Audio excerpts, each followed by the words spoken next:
கிறிஸ்துவுக்குள் அன்பானவர்களே, இன்றைய காலை வேத தியானம் ஏசாயா 13:11. பாவத்து நிமித்தம் உலகத்தையும் அக்கிரம நிமித்தம் துன்மார்க்கரையும் நான் தண்டித்து அகங்காரரின் பெருமையை ஒளிய பண்ணி கொடியரின் இடும்பை தாழ்த்துவேன். இன்றைக்கும் ஆண்டவர் பயங்கரமான ஒரு எச்சரிப்பை நமக்கு கொடுக்கின்றார். பாவம், அக்கிரமம், துன்மார்க்கம், அகங்காரம், பெருமை, இடும்பு இவைகள் எல்லாம் மனிதகுலத்துக்கு வேட்டு வைக்கும் ஆகாத அருவருப்பான பாவத்தின் அம்சங்களாய் இருக்கிறது. இவைகள் ஒரு மனிதனில் காணப்படும் பொழுது ஆண்டவர் அவனை தாழ்த்துவேன் என்று சொல்கிறார். ஆண்டவர் வாழ்த்துவேன் என்று சொல்லவில்லை. அநேகர் இன்று தாழ்த்தப்பட காரணம் என்ன? பணம் இருக்கிறது, திறமை இருக்கிறது, தாளந்துகள் இருக்கிறது, சகல சௌரியங்களும் இருக்கிறது.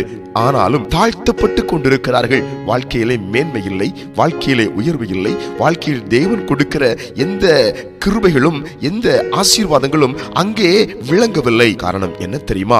இந்த பொல்லாத அருவருப்பான காரியங்கள் வாழ்க்கையில் இணைந்திருக்கிறதுனாலே இவைகள் வாழ்க்கையை செழிக்க விடாதபடி விஷத்தை போல அவர்களை நாசம் பண்ணி கொண்டிருக்கிறது. இன்றைக்கும் நம்மை உய்த்து ஆராய்ந்து, ஆண்டவரே, இந்த பாவம், இந்த அக்கிரகம், இந்த உலக ஆவி, இந்த இடும்பு, இந்த பெருமை, இந்த அகங்காரம் ஒன்றும் என்னுடைய வாழ்க்கையில் இணையக்கூடாது, உம்மை போல என்னை மாற்றும் என்று இந்த காலை வேளையிலே ஆண்டவர் கரத்தில் நம்மை தாழ்த்தி ஒப்புக் கொடுக்கும் பொழுது நிச்சயமாய் ஆண்டவர் நம்மை உயர்த்த போகிறார். அல்லேலூயா.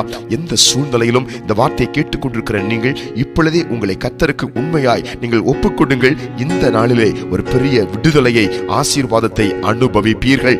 ஜெபிப்போம். அன்பின் பிதாவே, இந்த வசனத்துக்கு நடுங்குகிற யாவர் மேலும் உம்முடைய கிருபை விளங்குவதற்காய் ஸ்தோத்திரம். இப்பொழுதே இவர்கள் தங்கள் குறைகள், குற்றங்கள், பாவங்கள் உணர்த்தப்பட்டு மனம் திரும்பி தேவனுடைய பிள்ளைகளாய் வாழ்ந்து கர்த்தருடைய வாழ்த்துதலை பெற கர்த்தர் கிருபை செய்வதற்காய் ஸ்தோத்திரம். இயேசுவின் நாமத்தில் ஆமென்.